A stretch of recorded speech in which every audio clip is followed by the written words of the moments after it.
बहुत बड़ी खाई हो गई है। जो मोदी जी के आंखों के तारे हैं वो लगातार उनकी संपत्ति बढ़ती जा रही है। वो किसी दलित के लिए नहीं बनती, वो किसी पिछड़े के लिए नहीं बनती। और उसमें मैं कहना चाहता हूं कि अडानी जी लगातार उनका अधिग्रहण करने का काम कर रहे हैं। माननीय मोदी जी के चहेते व्यापारी लोग हैं, उनको उसको करोड़ों के दाम में बेच दिया जाता है। आपसी साठगांठ से देश को नुकसान हुआ है। क्या ऐसे गंभीर आरोप की जांच होनी चाहिए कि नहीं होनी चाहिए? क्योंकि ये एक बहुत बड़ा मुद्दा है। इससे हमारा और आपका जीवन इससे बहुत अफेक्ट करता है। अमीरों और गरीबों के बीच में एक बहुत बड़ी खाई हो गई है। और जब से मोदी जी की सरकार आई है तब से वो खाई लगातार बढ़ती जा रही है। आज देश में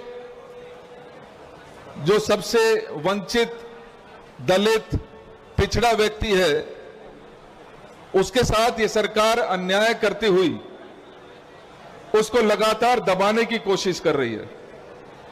और वहीं दूसरी तरफ चंद व्यापारी जो मोदी जी के आंखों के तारे हैं, वो लगातार उनकी संपत्ति बढ़ती जा रही है।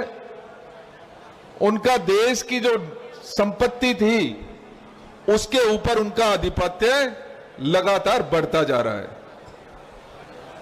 इसका कारण क्या है?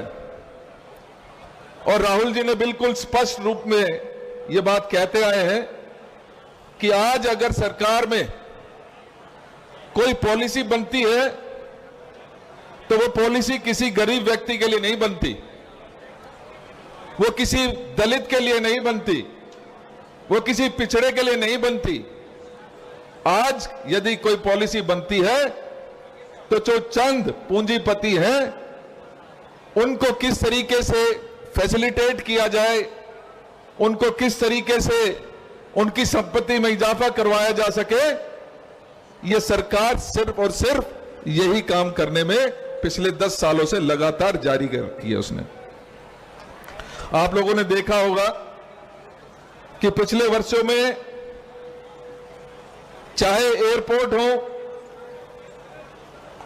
चाहे पोर्ट्स हो, चाहे रेलवेज हो,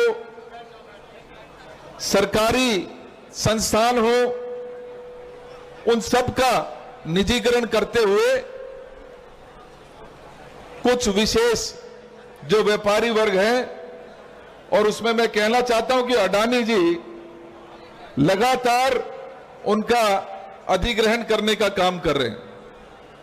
और अभी हम चर्चा कर रहे थे अभिषेक भाई और हम कि ये मॉडल बन गया है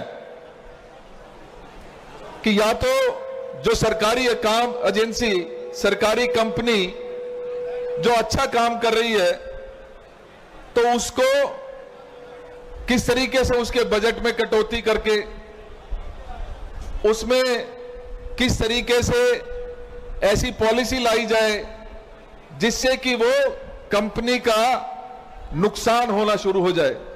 इसका बहुत बड़ा उदाहरण अगर मैं बीएसएनएल के बारे में बात करूं तो जब जियो लाने से पहले इस सरकार ने यह सुनिश्चित किया कि बीएसएनएल का जितना भी नेटवर्क है उसको कैसे कमजोर किया जाए। आज भी देश में यदि सबसे ज्यादा मोबाइल टावर्स हैं तो वो बीएसएनएल के पास हैं, लेकिन ये लगातार उसको कमजोर करते हुए कहीं ना कहीं ये कोशिश की गई कि ऐसी कंपनीज जो देश को और सरकार को मुनाफा दे सकती हैं उनको कैसे कमजोर किया जाए ताकि जो उसके कंपटीटर्स हैं उनको उसका लाभ मिल सके। और जब वो खत्म हो जाती है, उसका लाभ कम हो जाता है, तो उसका डिसइन्वेस्टमेंट कर कर उसे अडानी जी और जो माननीय मोदी जी के चहेते व्यापारी लोग हैं उनको उसको कौड़ियों के दाम में बेच दिया जाता है। यह बात आप लोग ने देखा होगा, कुछ दिनों से हिंडनबर्ग रिपोर्ट की चर्चा बहुत जोर शोर से चल रही है। हिंडनबर्ग एक ऐसी इंटरनेशनल एजेंसी जिसने ये घोषणा की, जिसने ये बात रखी कि सेबी जो पूरे स्टॉक एक्सचेंज के ऊपर नजर रखती है, एक इंडिपेंडेंट एजेंसी है, उसकी मुखिया और अडानी जी के बीच का जो संबंध है उसको खोलने का काम इस रिपोर्ट ने किया। और जब से यह रिपोर्ट आई है, यह स्पष्ट हो गया कि सरकार उन्हीं लोगों को फायदा देने के लिए किसी भी हद तक जा सकती है। साथियों, जब से यह रिपोर्ट सार्वजनिक हुई है, इनका कहना है, सरकार कहती है कि हमारी प्रतिष्ठा, देश की प्रतिष्ठा दांव पे लगाई जा रही है। इस तरीके के आरोपों को हवा नहीं दी जानी चाहिए। मैं भी मानता हूं कि अगर ऐसे कोई मुद्दे सामने आते हैं तो उनको तुरंत उसके ऊपर संज्ञान लेते हुए उसकी जांच प्रॉपर तरीके से करवाई जानी चाहिए। और कांग्रेस की मांग भी यही है। कांग्रेस चाहती है कि इसकी पूरे मुद्दे की, क्योंकि ये एकमात्र ऐसा मुद्दा नहीं है, इससे जुड़े हजारों ऐसे बहुत सारे, मैं समझता हूं, इंसिडेंट्स हुए जिसमें सरकार की और प्राइवेट लोगों की आपसी साठगांठ से देश को नुकसान हुआ है। क्या ऐसे गंभीर आरोप की जांच होनी चाहिए कि नहीं होनी चाहिए? तो क्यों ये मोदी सरकार उस जांच से लगातार भागने का काम कर रही है?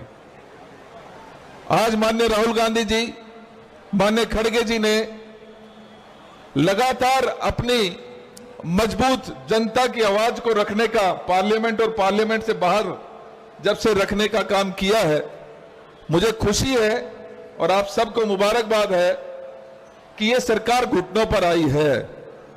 और बहुत सारे ऐसे फैसले जो इन्होंने पिछले समय में लिए, उनको वापस करने पर मजबूर माननीय राहुल गांधी जी और खड़गे जी ने किया है।